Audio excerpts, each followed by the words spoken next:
Welcome back to Fireside Giants. My name is Alex, my co-host Anthony Rivardo. We are here to talk Giants football and the big win over Washington this week. 2-7, Giants got a win. Is really the only team they can beat at this point. 2 wins against Washington this year. They beat them last year twice. And Daniel Jones is the only team he's beat every single time. 4-0, 1-16 against every other team. So it looks like he has some good luck against Washington, but against everyone else, he's struggled. And, this was actually the second time Daniel Jones didn't have a turnover in any game in his career, 21 games. This is the second time. Big round of applause. Yay, Daniel. Unfortunately, that's also depressing. And we're going to talk a lot about that today and everything in between, the recent updates. Takk McKinley we'll get into right off the bat. But Anthony, my friend, how are you doing? I am doing great because we are here on a Victory Monday talking about the Giants winning, and I'm not going to be depressed and sad and talking about how we just lost a game or blew a fourth quarter lead. I'm talking about how we are winning. We won today, and we have a really good chance of actually competing for the division now. We're only like one game behind, and we're about to play another divisional game next week. So, things look like it's on the up and up, and Joe Judge, I think, is a big reason why. Everybody knows I am the leader of the Joe Judge fan club, so I'm looking very good right now because we all love Joe Judge. So I'm very happy and excited, and I'm ready to break some of this stuff down. Yeah, absolutely. And, the Giants, they've been getting better, right? Every single week we see them edge a little bit closer to what we want them to be. You look at the Dolphins, you look at Arizona, you see two teams that have actually utilized this rebuild correctly and made the proper moves. But the two guys I really want to hit on after we talk about Takk McKinley a little bit, waiver wire claim the Giants could make, Andrew Thomas and Matt Parrott, and how well they performed. I know Anthony has some good stats to give us on those two players and what it means to have two rookie guys, really rookie starting tackles for the future. But first and foremost, I want to talk about Takk McKinley, edge rusher for the Atlanta Falcons. They just cut him, so he's hitting the waiver wire. And the Giants, they picked up Dante Pettis, wide receiver from the 49ers last week. They're probably kicking themselves because Takk McKinley would overnight become their best pass rusher if they claimed him. He has had a little bit of injury issues the past few years. He has a groin injury at the moment, missed a couple of weeks, but he's extremely talented. I think he was a 26th or 24th overall pick for the Falcons a few years ago. And, he's a guy who's pretty solid across the board. He can stop the run at a high level. He can rush the passer, extremely strong, very good bull rush. But, Patrick Graham's defense, 3-4 defense, you kind of have to transition him to an outside linebacker system. Kyler Fackrell, he's 6'5", 245 pounds. And then you have a guy like McKinley who's 6'2", 265. So he is a little bit more condensed, a little bit shorter, but more weight to him. He is so powerful. I promise, he's a guy you add to the team and you're like, okay, you can use him in many different ways to rush the passer if he fits that OLB mold. He kind of reminds me of a better version of Marcus Golden, to be honest with you. He's more powerful and can just do a lot of different things. But I like him because Atlanta did not use him correctly, in my opinion, and he didn't want to be there, right? He actually did not want to be there. He has pretty good grades in run defense and pass rush. So if the Giants were able to get him, I think Patrick Graham could extract the best out of him, pair him, maybe even extend him on another second tier contract, because he would be cheaper, right? He was just waived by the Falcons. Let's say he has a good 4 or 5 games to end the year if the Giants acquired him. They could probably retain him on a 1-2 year deal for a lot cheaper than elite pass rusher money. And then you have a guy who could be your answer moving forward on a cheap contract compared to elite talent. So I like what he offers. I don't know, Anthony, if you have any ideas about him and what he might provide to the Giants.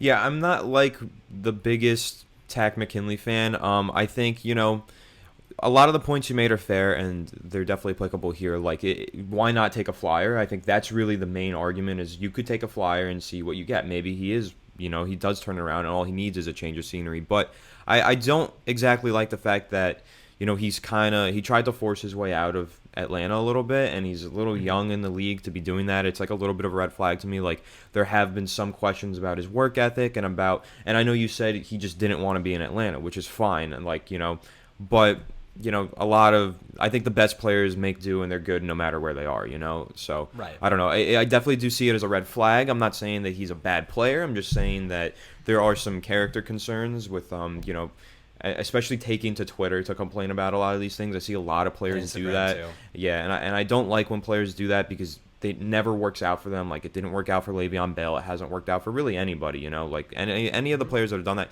Even Jamal Adams has played significantly worse since being traded to the Seahawks, you know. So, I don't know. I'm not too crazy about it, but if he's there and we can take a flyer on him, I don't see why not, you know. Like, we're still just trying these players out. I know we're in the hunt right now. We're still racing for this division, but at the same time, it's like, realistically, we are 2-7. The absolute best we can do is 9-7 on the season, and that would require going undefeated. So, like, we are still rebuilding. We're all aware of that. So, yeah, if you can get some more young guys in here that have a chance to be the answer, like you said, then I'm all for getting these guys in here, seeing how they play, and then making decisions at the end of the season and in the off season. Yeah, right. And, you know, you make a good point. You obviously don't want to see a young player taking to social media to try and voice their concerns. Again, I feel like he might have been offended last year. They were talking about trading him for a second-round pick. And he probably was like, okay, well, if you're going to trade me, just let me go. You know, now he knows they didn't want him, and I think he took it personally. And, you know, you have to remember that Atlanta did fire their head coach and GM very recently. So there is a reason for that. You know, maybe that they were treating the players poorly, or, you know, a lot of different reasons that could have happened. But maybe he just did not feel right being on the team anymore, and there was a reason that those two guys were fired. So now he is in a position of, you know, I want to go somewhere else, maybe a change of scenery. New York, you know, one of the most historic franchises in football. You have very, very disciplined coaches who aren't letting players get away with stuff, and a disciplined defense. Patrick Graham is extremely intelligent. He has his players committed. This team is 2-7 and competing, guys. Like, I think we forget that most 2-7 teams have already turned on each other and are killing themselves. Think about Dallas; they just cut a bevy of veterans because they're like, all right, might as well tear it down. I mean, we're already getting torched by our own players and coaches going back and forth. The Giants have stayed committed. Jabril Peppers is saying every single week, we are so close to being a very talented and very good team, and a lot of players feel the same way. So I'm convinced the Giants are a good place for a player like McKinley who could come, learn the ropes, and really take to the culture that they've put in place there. And then worst case scenario, he doesn't turn out, and you just cut him for very, very minimal cap casualties. That's true. It's done after this year. You don't give up on talent. You know, if we're gonna follow the Evan Ingram train, you don't give up on talent. We might as well offer in a very talented pass rusher, first round talent, a chance to prove himself in New York. But you know, this is really up to your opinion, what you think is the right move here. I think you'd be foolish not to take a chance on a player of that quality who, if proves to be good for the Giants, you extend him, and now you have your pass rusher. You have a guy who can do you know, what Kyle or Fackrell couldn't do, and what Marcus Golden couldn't do, and what Lorenzo Carter, you know, he's injured. Then you have Ocean Eximenu, who hasn't proved himself yet. So a lot of moving pieces there. I think he becomes your best guy overnight. Nonetheless, I do want to talk about Giants-Washington. That's the big story. You know, Giants 2-7. They are in the hunt. They play the Eagles next week in Week 10, and then they hit their bye week. So we have a lot to talk about with Giants and Washington. Obviously, Daniel Jones had a much better game, but I really want to dive into the offensive line first and foremost. Like Brian Baldinger said, he said, "Psst, psst, the Giants have a pulling trap guard now, and Shane Lemieux. Shane Lemieux can actually run block." Haven't heard that in a while, have we? Will Hernandez has not been, or was not, the same compared to Shane Lemieux, who has been phenomenal for the Giants. Pulling guard, gets to his man. He actually elevated Chase Young. I saw a clip. He hits Chase Young, and Chase Young leaves his feet. That's how strong Lemieux is. And I think that the Giants running the ball, they had 166, I think, total rushing yards this past week. This guy, Alfred Morris, I mean, I didn't even know he had any legs left. He's running all over the Washington football team, who has a good defense, by the way. They have the best passing defense. They averaged the least amount of passing yards per game. In the second half of football, Washington ranks second with the least points allowed in the second half of any given game this year. They're a good defense. And think about it, how well they played, the adjustments they made in the second half. Giants played well in the first half. They only scored 3 points in the second. They are a good defense. Their offense is really just the big problem. Think about this for a second. Washington turned the ball over 5 times, right? The Giants didn't turn it over once. They still held the Giants to 23 points despite 5 turnovers. One of them being at the end of the game. Obviously, the Giants couldn't capitalize, but you get the point. This should have been a 40-10 game, and it wasn't. So, Anthony, you know, what are your thoughts on this? What are your thoughts on the offensive line, and where do you see it going in the next couple of weeks? Well, I want to say I think the offensive line really played maybe its best, you know, game of the season. It's been getting better and better each week, is what it seems like, and especially since Shane Lemieux entered the lineup. I've been a big fan of his. I think he's really been an improvement over Will Hernandez. Like, we're going to eventually have to have a discussion about Will Hernandez and whether or not he's the long-term answer or whether it's Shane Lemieux. I think there's a lot of things that, you can make the argument either way, and, it could be just Shane Lemieux is entered in there, and just the chemistry looks better, though, is what I see. But I really want to talk about those tackles because everybody knows I was a huge Matt Parrott fan, and my fandom is just growing for him. He played 24 snaps last week. He played 24 snaps this week, so that's 48 snaps. So that's nearly an entire game, right? That's nearly an entire game. He has allowed 0 pressures in those 48 snaps, and he was great as a run blocker this past week as well. Andrew Thomas had 1 pressure. PFF changed it. They said he had 0, but they went and reviewed, and he only had 1 pressure in the game, which is phenomenal. We're seeing him improve. He's getting better week to week. Matt Parrott has really just looked good every time he's in the lineup, so we really desperately need to see Matt Parrott be a full-time starter at this point. I think we've all seen enough of Fleming. I've kind of been like the proponent of Fleming. I've kind of been like the guy that's like, let's relax with Fleming. He was literally just a stopgap tackle. What more could we have expected from him? He's been about average to below, which is what we should have expected. So people who get upset at Fleming, it's like, I don't really get it, but I do understand that being upset with the fact that Fleming is in the lineup, because he really shouldn't be. Parrott should be in this lineup. Because he really does look like the truth. He looks like the answer at tackle. And if you really did find those 2 bookends for the next, 5 to 10, 15 years, we give Gettleman a lot of flack, and deservedly so, and I still do want to see him out of the door by the end of the year, but he did a good job in this draft. It looks like he hit on a couple of good guys, like Andrew Thomas. I know he struggled, and everybody was upset in the beginning of the year because they thought he was a bust, and it's like, okay, he's a rookie offensive tackle. Give him a little bit of time to grow. We're already seeing him grow, and he's getting better. And then Matt Parrott as well looks like a steal in the 3rd round. And then Shane Lemieux, we're all really happy because he looks like a steal. So if Dave Gettleman truly found 3 starting offensive linemen in 1 draft, we do have to give him a lot of credit for that. But we still will not forgive him for the many sins he's committed in the past, and we do want to see him fired. And I will say this, because I think this is a really interesting statistic.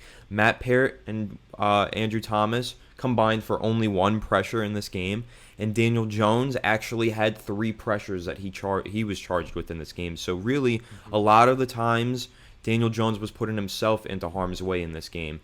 And another thing I want to throw out there, because this is a really great stat, is that his passing grade from a clean pocket was an 85.8, which was the 3rd best among quarterbacks. And this has been a consistent theme all year. Daniel Jones' clean pocket passing grade on the year is an 88.7. When there's no pressure, he's throwing at an elite level. And that is something that's really encouraging. It's just his under pressure rating is down to 53.3. So that's where the trouble is arising. Jones is making improvements in some areas, but he still is crumbling under pressure, and that's something we need to see him improve on. But I do think that having this much better offensive line with these young guys bodes really well for not just the offensive line's future, but for Daniel Jones' future as well because of those stats. Yep, 100%. Jones, we need to see him develop a lot, and a lot of it comes when he's under pressure. He's not that great, and that's what separates good from great quarterbacks, if you can make plays under pressure. Then you move over to Russell Wilson. He had like 4 turnovers this past weekend against Buffalo, but you don't see that very often. That was kind of an anomaly. But Daniel Jones consistently fails to perform when he's under pressure. Maybe he can run the ball well, but when he's throwing under pressure, it just is not good. But when he has a clean pocket, he throws the ball as well as any quarterback. I think he is very capable. We saw that long ball to Austin Mack earlier on in the game, by the way. Shout out to Austin Mack. We're going to do a review of him this week. Keep an eye out for that. We're gonna break down all of his targets and really what he showed us. But Daniel Jones, like you've said, he was the 3rd best when he was in the pocket this week. But I want to talk about those 2 tackles, like I mentioned before. Matt Parrott and Andrew Thomas, they both had phenomenal games. What they're doing with Matt Parrott, though, I think is exactly what they should be doing. They're easing him into this lineup. They're not letting him develop bad habits, right? Andrew Thomas developed the bad habits, and then they had to work it out of him, and he's doing much better. The past 2 games have been his best of the season by a large margin. He's not getting beat inside. He's not punching too early. He's not shooting out of his stance. He's really, really gaining some momentum here. But the way that I think the way they expected this to happen is they would have had Nate Solder in a perfect world, and they would have eased Andrew Thomas into it like they did Matt Parrott. And with Parrott, they're letting him play a couple snaps. He played about equal snaps at right tackle and left tackle this past game, which I really like to see him do that, by the way. He can play both positions, which was super, super important to me because I think having a guy who can play both sides makes him so valuable. Like, think about how much how much value he has. Say they wanted to trade him in the future. I don't want them to trade him, but you could say he could play left or right tackle, and you now have a very, very valuable asset. But for the Giants, who are 100% not getting rid of Matt Parrott or Andrew Thomas, you have 2 rookies on rookie deals. Think about what that does for your cap space. You have Nate Solder, who they paid $16 million a year for, who's essentially not even playing this year. They have one more year. He's going to be on the team next year, I believe, because he would still count about $12 million in dead cap. Might as well just keep him, unless they can find a trade partner, which I think they will try to do during the draft for a team that might be looking for a left tackle. But the reality is, when you have 2 rookie tackles, still on the rookie deals, they'll be in their second year at that point, you have so much money to allocate toward positions like CB2, pass rusher. Let's say you need another safety, you need another guard, or whatever it might be, to pay Saquon if they're going to do that. Maybe you want to go out and sign Allen Robinson. That is the type of moves, the type of drafts that you need to really set yourself up for the future. The Giants needed a draft like this so badly to finally put themselves in a good place of rebuild. And while I will give credit to Dave Gettleman, there is no way that you can tell me he had 2 drafts, basically whiffed on both of them for the most part. He had a couple hits here and there, but he missed on a lot of picks. And then Joe Judge and co. joins this team, and suddenly they have a knockout draft in free agency. There's no way you're going to tell me right now that they did not have a huge say in the personnel decisions, because you look at Patrick Graham, he fit those personnel guys, those free agents, to his mold to perfection. Blake Martinez is one of the best linebackers in the league right now. He's the best linebacker when it comes to stops, which essentially is not giving up 40 to 50% of the yardage to gain a first down. He's the best linebacker in that category. He has over 600 snaps this year, so he's playing almost every single down. He's been really solid in coverage. He had an interception this past weekend against Washington. He's doing well in coverage and those short targets. And I really, really like to see what they're doing on defense. The personnel fits. They're playing a lot of soft zone to cover up those problems at CB2, because I don't want to rely on Isaac Yadum or Ryan Lewis or Corey Ballantyne, who are basically just can't man cover. Yadum allowed a perfect passer rating this past week. He is a liability. Yes. The Giants cannot move forward with him. That's the reality, though. They can't move forward with Isaac Yadum. I don't trust Ryan Lewis, and I sure as hell don't trust Corey Ballantyne. So they're going to have to allocate some money toward that position or a draft pick. If the Giants decided to trade back a little bit in the draft next year, acquire another second-round pick, they could draft a CB2. And we talked about this on the live stream before the game. Was Jace, I forget his name, JC Horn. JC Horn. Incredible talent, super aggressive, would fit that scheme to perfection. We'll see what happens. There's a lot of different directions they can go. But if you have a good draft like this, it sets you up really well for the future, because now you have a ton of money to spend at positions that are weaknesses, right? A lot of the Giants' biggest problems are secondary now. CB2, the number 2 linebacker spot. They need a number 1 wide receiver, but they're going to get rid of Golden Tate, get some money back. There's a lot of depth in secondary positions that teams are spotting and then taking advantage of because of those weaknesses, and that's really what's holding them back a ton. So we'll see what happens. But so far, I really like how this team is progressing. And if you could pick, the weaknesses from this past game, and I think a lot of them will really show their face in the second half, what would you say was their biggest weaknesses?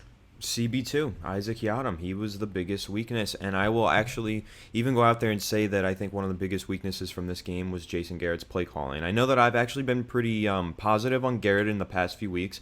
I think that he's really improved his play calling since, about like 3 weeks ago. It's all just been getting better. But this week, he was very, very conservative, and he did not want to put the foot on the gas and just go till the end of the finish line. Like, he wanted to just slowly limp across the finish line and allow Washington to stay in the game. I didn't understand really just any of the play calling on offense in the second half of the game. Like, they should have just been attacking and continuing to attack. Like, Daniel Jones looked sharp. He was making some good throws. There were a few drops in this game, but overall, like, they were moving the ball downfield. They were running the ball well. Like, I don't know. They just were not aggressive enough. They were very conservative, and I think that was the biggest weakness. And if you look at that in the grand scheme of things, even though he has been better, he has had a couple games where he called a really good game, the inconsistency from the offensive play calling is a big problem here, right? Like, week to week, I want it to be good and I want it to be aggressive. I don't want games where he's super conservative like this, but the next week he's calling a ton of great plays. Like, if we could just get it consistent, I think that'll be big for the Giants, especially towards the final stretch of the season as we do try and race Washington and race Philadelphia into this final playoff spot. So this is those are my two biggest things. The cornerback 2 position and then the inconsistencies with play calling on offense. Yep, that's completely reasonable, and I would be remiss not to mention Evan Ingram's drops that resulted to, I think, 2 possessions that ended up being points. The drops need to stop, and a lot of it is technicals, right? That second drop he had that bounced off his face, he jumps. Like, why? I don't understand. Like, he can make this diving, incredible catch right in the end zone for a touchdown. Like, fingertips, awesome catch. You're like, wow, like, that is what he's worth. That is why they did not trade him. But then he like does this weird little jump in the air, and it smacks him in the face and bounces off. That was a really bad one. The second bad one is the one he's bobbling in the first half, bobbling everywhere. It's like he can't catch it, and then he almost gets it intercepted because I don't know what's gone. The guy is an incredible athlete. I don't understand how it's possible that he can drop so many passes and then make insane catches like right after each other. So that has to end. But again, he's an extreme playmaker. He can do a lot of great things for this offense.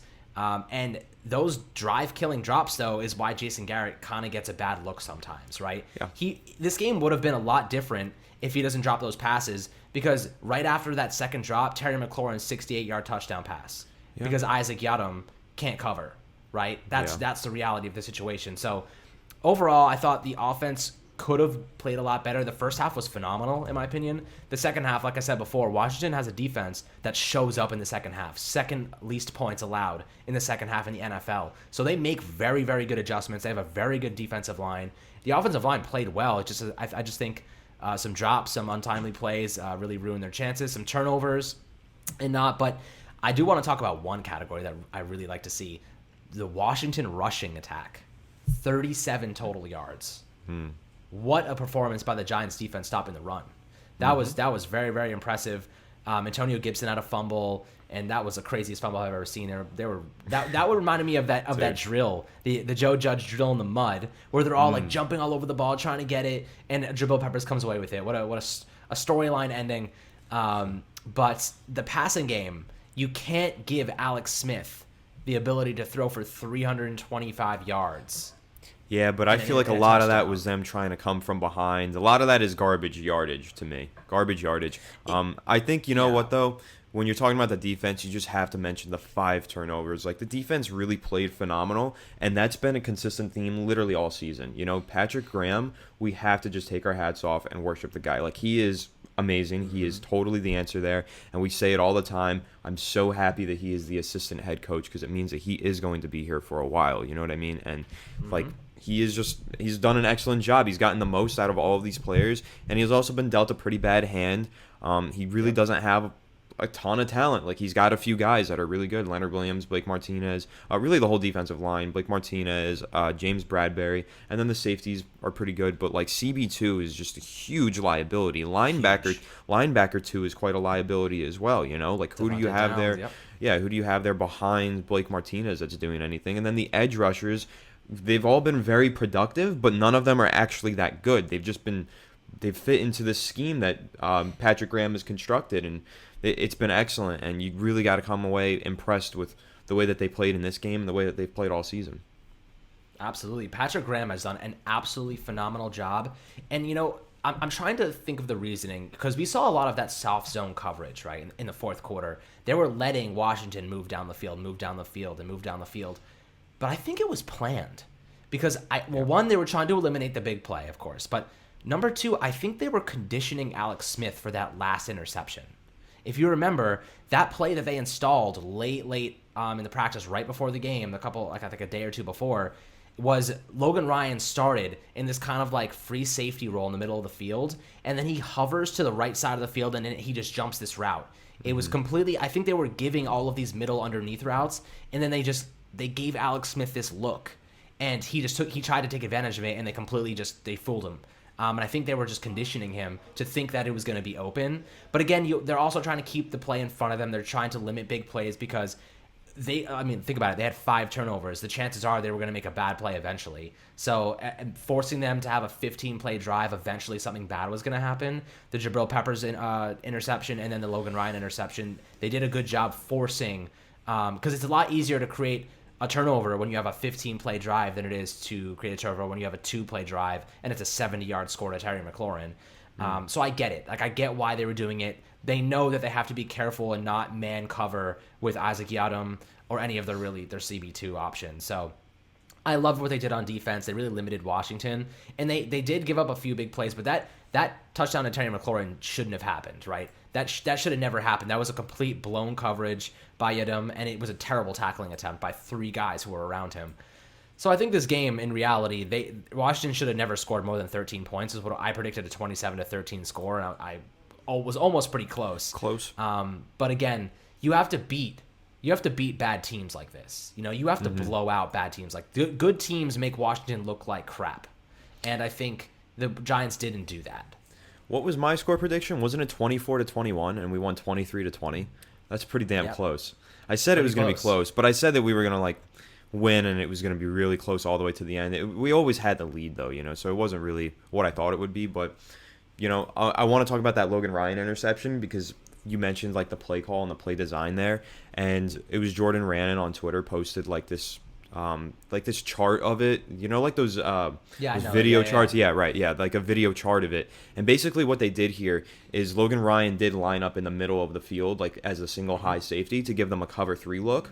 And then as soon as the ball is snapped, he just drops down into this middle hook zone, and 27 Yiadom and 24 Bradbury both just sprint down the field. Actually, I think it's 20 on the left side, Julian Love. They both just sprint down to the field and get to the double high safety look to the cover 2. And what they did was played a Tampa 2 defense, which is where you have the 2 high safeties, and then you have usually it's the linebacker drops a little bit deeper into the middle of the field, so it's almost like a cover 3, but it's not. Right, but they rushed. So what they did was they rushed Martinez, and then they had this single high safety actually just drop down underneath. So that route would have been wide open against this cover 3, because it would have been right underneath Logan Ryan, but he didn't. I guess Alex Smith didn't see this 2 outside guys shoot up into this cover 2 look, so he didn't see that Tampa 2 guy just standing right in the middle of the field. It's a beautifully designed play. It's a great play call, and I do think what you're saying with how they were sitting in these soft zones waiting for them to try and take this shot, that's exactly what they were doing. They just baited him into this, and then as soon as he made this throw, Logan Ryan knew exactly what they were doing, and he was ready to jump on it. And it's a really just amazing play call. It's really awesome, especially when you get to look at it in this chart thing. Maybe I'll download this off Twitter and I'll put it in the podcast on the video for YouTube, because it's really interesting to look at the way that they designed this play and really just tricked him into this interception with a disguised coverage.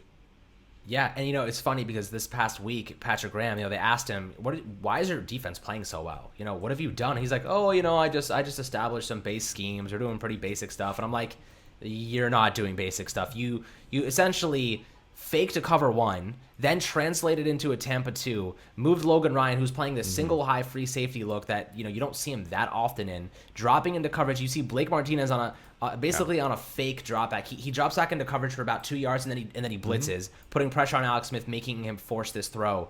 You don't see that from a basic concept. And one of the really shocking things on that play is that you see James Bradbury lined up at outside cornerback, run down the field and start playing strong safety, which you don't see. He's an outside cornerback. So that really is not basic. That's a very big surprise to see, the outside cornerback who's been dominating receivers run down the field and get into a half field deep coverage. So that, it's a nice disguised coverage, and it's what led to the interception. That is when you have to chalk it up to the coaching staff really just putting the players in position to make plays. High level coaching. Elite level coaching, really. The entire coaching staff looked great. I would say Jason Garrett probably was the worst one of them all. Even special teams, they had a punt recovery. Cam Brown recovered a fumble, very, very big. Cam Brown. But Cam Brown, man, he's getting some reps. We're going to see him probably a little bit more frequently in the near future when he keeps making plays like that. That's the thing about Joe Judge, though, that I really like. He makes those young guys play well on special teams to earn opportunities, right? He's not just giving away opportunities to fill spots. He's making them justify playing live reps on defense or offense. Austin Mack, by the way, and I want to talk about Austin Mack right now because I noticed a couple of things about him that I really liked. Yeah. The first thing is he is a very willing run blocker. I saw him getting after cornerbacks. He was pissing them off, fighting with them, and it was really, really, really impressive to see what he was doing there. And in addition to that, I think he had the most separation of any wide receiver on the Giants. Mm-hmm. So he averaged it was nearly really good to 4 see. yards of separation per route, so that's really impressive. Exactly, more than Golden Tate has in quite some time. So they said Golden Tate's going to be active this week, but I would be very surprised if they didn't drop his snap count to maybe 20% and just kept Austin Mack in there. He's a big body too. You see him; he's like 6'2", like he's a big frame, and he caught 4 or 5 targets. That's a good percentage. So I'm excited to see what he can do, how he develops, getting that first game of action under his belt. Sure hands, pretty good route runner. And I would love to see more of Daniel Jones targeting him in the passing game because if you get another guy like that, Austin Mack, it opens up the field for everybody else. I'm sure you have a few things to say about him before we dive into some of these running backs who perform pretty well. Yeah, I'm a really big fan of Austin Mack. One thing that I noticed about him in the summer around training camp time is he's a great route runner. And he has the ability to make some really impressive, like spectacular catches where he'll dive out, one-handed, whatever. But the route running is what really stood out to me. And then what stood out to me this week in this week's game was his physicality, like you mentioned, in the run blocking. And then also he gets the ball in his hands. He doesn't want to go down. He wants to fight. He almost scored that touchdown, got down to the 1 yard line. Yeah. He was fighting to get in that end zone. And you like to see that, He's hungry. This is a guy who really just wants to make the most of every single opportunity. And I'm glad he got a few more opportunities this week because, I think Golden Tate he just is what he is at this point. And I think we're all really fed up with him and ready to move on. And we already have Dante Pettis added to the roster. He'll be there soon. I really wouldn't be surprised if, Tate's active, but actually doesn't play a single snap. Because what's the point, dude? It's just not worth to cut him, right? It's just the money. It's not worth it, thing. but it's not worth that. But also, Austin Mack playing at this level, and then you have Dante Pettis. You got to see what you have in him for these final few weeks before you get into the offseason. Like Golden Tate just shouldn't play. We should just have these young guys play and see if they're the answer long term. And I really hope that the acquisition of Pettis and then the return of Tate, I really hope that doesn't lead to Austin Mack going back down to the practice squad. I would be really disappointed in that because I think he's shown a lot of things on the field, and I do think that he's ready for a larger role here. And I also want to mention the 51-yard reception that he had, the longest passing play by the Giants so far this season.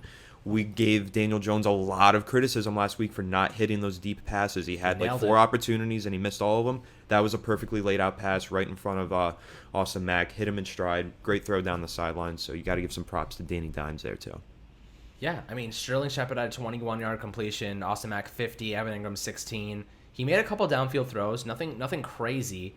He 6.2 average yards per attempt, but I think that they played to Jones' strengths this game in a way. They ran the ball very, very efficiently. Wayne Gallman, man, that guy can run downhill. I love the way he runs like he's Derrick Henry, but he's obviously not. But he runs with so much power and speed. He's a very, very, very good downhill runner in a straight line. I wouldn't say he's a great elusive guy. He's not a scat back. He's a very good complementary running back, right?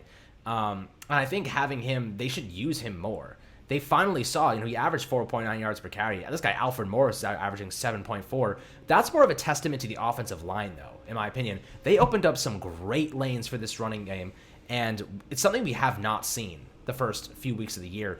Week 8, we saw a little bit better, but the first 7 weeks, man, there was nothing. There was nothing that I saw that said to me that this was going to be a run-first team like Joe Judge and the coaching staff really wanted it to be. Dave Gettleman, we want to be this 1935 run-first team with the leather helmets. But the reality is they just couldn't get the offensive line right, and now they finally have, and the coaching staff is getting it done.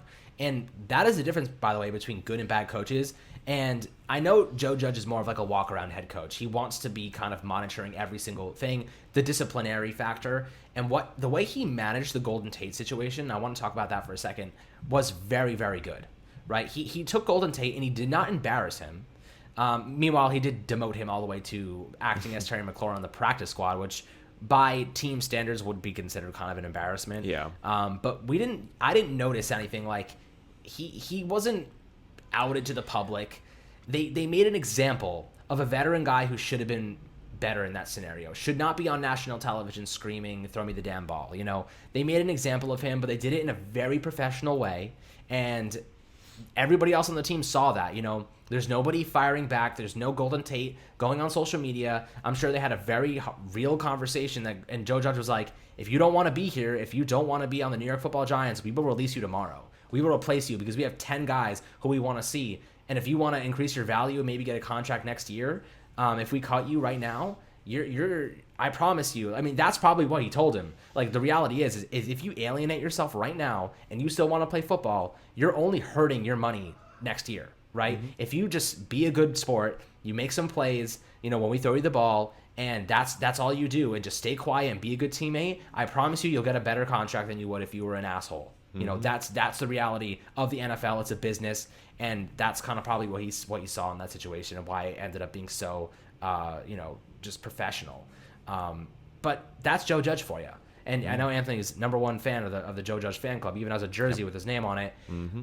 This guy is proving to me that he's legit, right? Joe Judge is legit. And all those talking heads that said at the beginning of the year, "Oh, he's doing too much. He's making him run laps. He's doing this, doing that."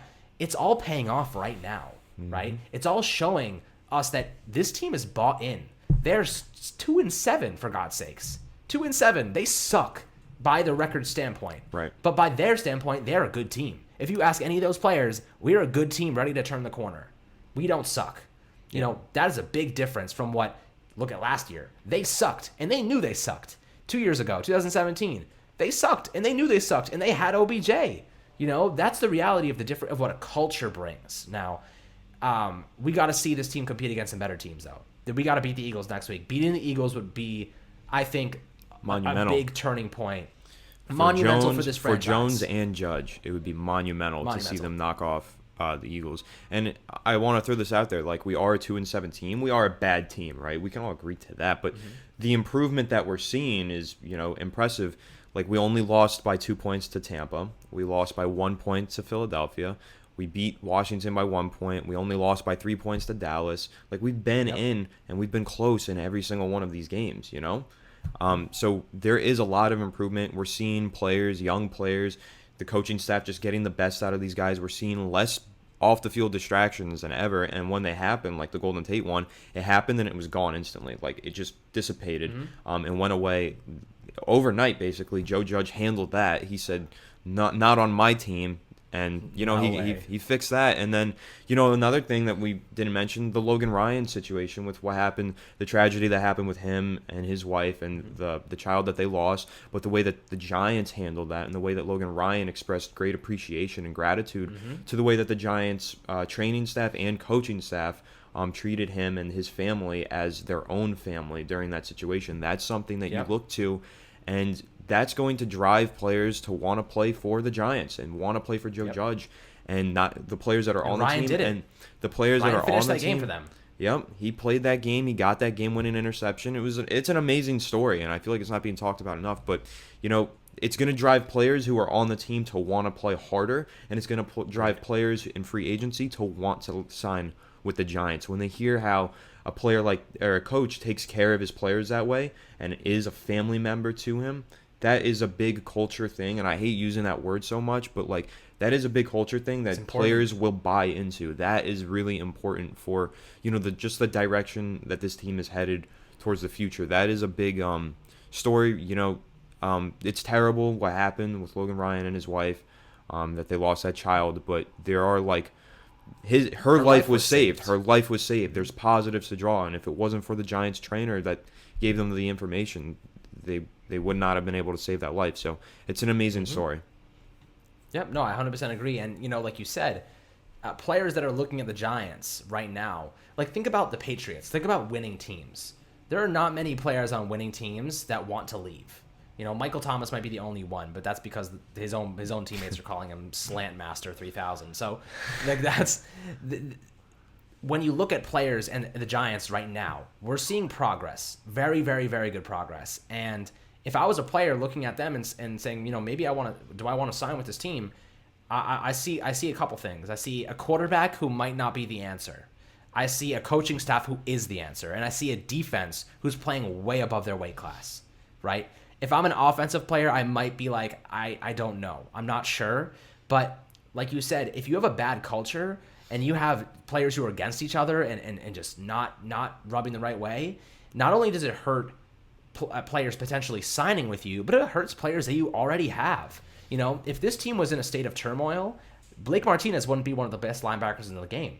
James Bradbury wouldn't be one of the best cornerbacks in the game. He let up one reception for 11 yards, and he manned up against Terry McLaurin for a majority of that game.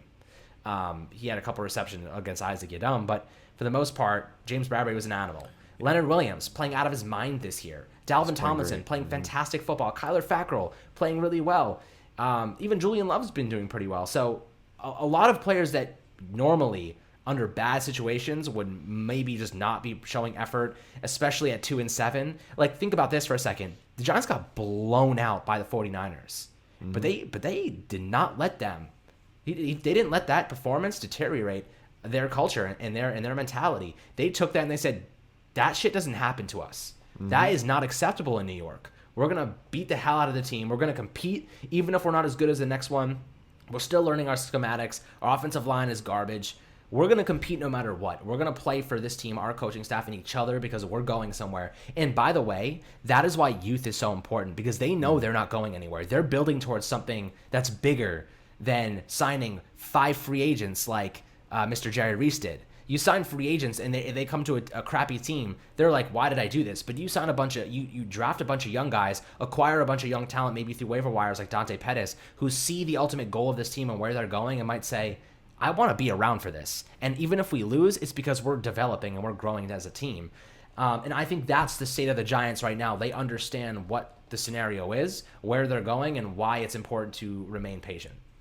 Yeah, and I hate to be the positive guy sometimes, because, a lot of the times I'm not. Usually you're the more positive one, but I want to, this is a positivity that I can draw right here, right? Because this looks like one of those teams that has that year 2 schematic breakout, right? Like, this looks like the makings of it, where you're seeing them compete and you're seeing the players slowly, improve week to week, and you're seeing that they just have a bad roster, but they're really getting the most out of all of these, under-talented players, And so this could be a situation where we head into next season and we get a few more pieces and a few of these players continue to improve, and it's just year 2 in this scheme. It's better, more understanding of what they're trying to do with the coaching staff and the play calling, and we could potentially see next year a big leap. I know this season isn't over and we're still very much in the hunt because of how bad our division is this year, so we're going to hold out hope for that, but it really looks like this is a team with a bright future. And I know Jabril Peppers has even said that's how he feels and that's how the whole team feels. Of course, that's what they should say, but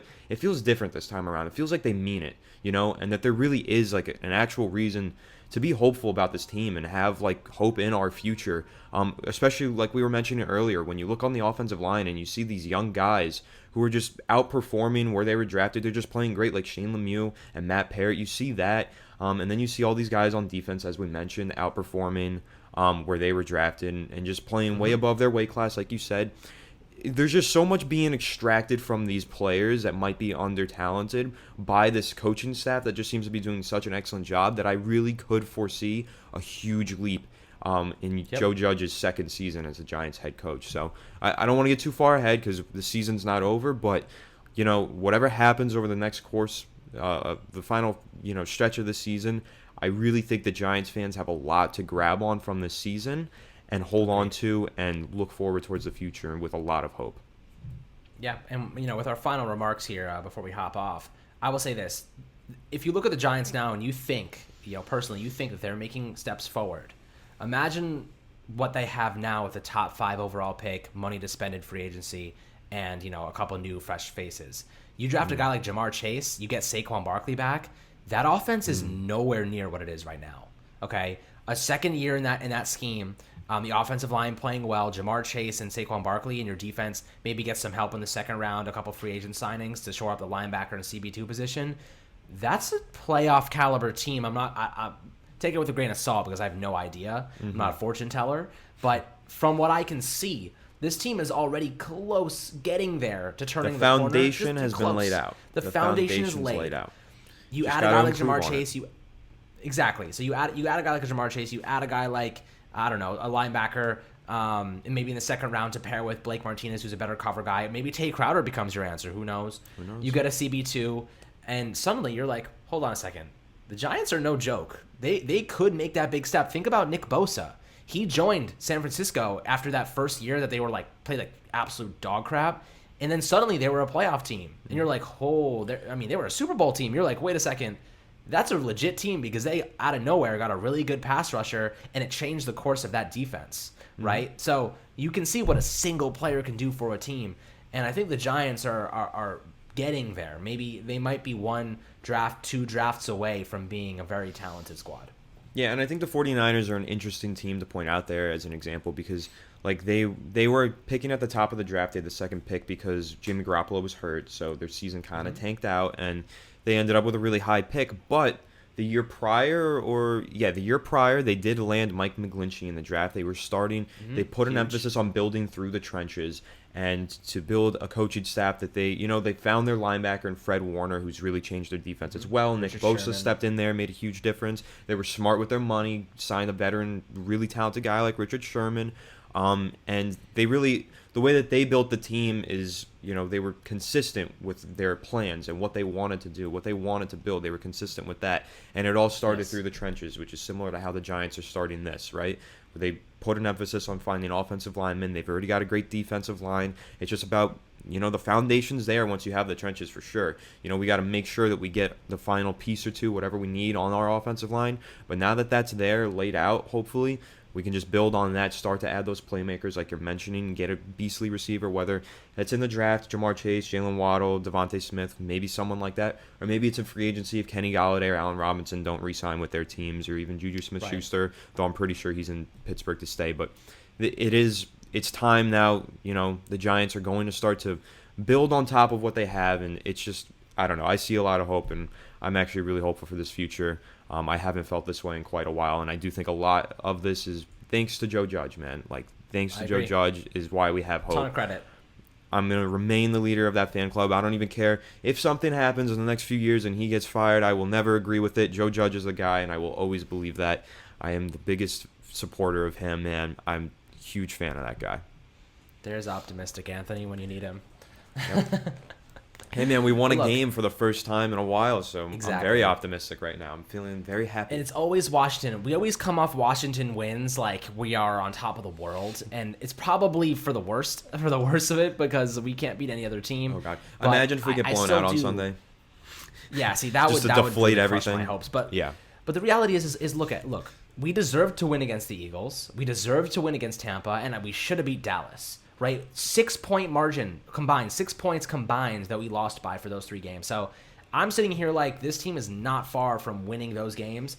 And you add some of those talented guys back, in the draft next year, free agency, whatnot. And I think we do win those games. And suddenly, we're actually 6-win team instead of a 2-win team. So we're gonna see how this progresses, guys, and what we can find positive. But a win against the Eagles would be everything for the Giants right now. Really get them over the hump and put them on a trajectory that is NASA trajectory. We're going up. We're not going down. So to Mars. It's Tesla trajectory. Mars. We're going to Mars. Tesla. Yeah, we're going to Mars. Screw the moon. Screw the International Space Station, right to Mars.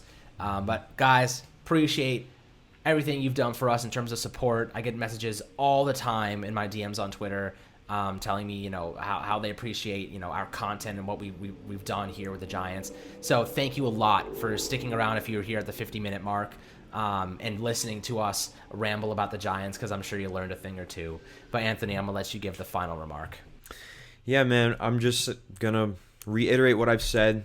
I think that Giants fans, we have a lot to be hopeful about. It definitely feels great to be coming off of a win and talking about a winning football team this week. I'm really excited to see where the season goes, since we are still in the hunt, and we will hold out hope, because as long as the Giants are mathematically in contention to make the playoffs, I will root for them to do it, because you never know what happens when you get in there. We've seen them do that twice the last decade, so, stay hopeful. Thanks for all your support, guys. We really appreciate it. Stay tuned. Awesome Mack breakdown soon, and we'll see you in the next one. Have a good one.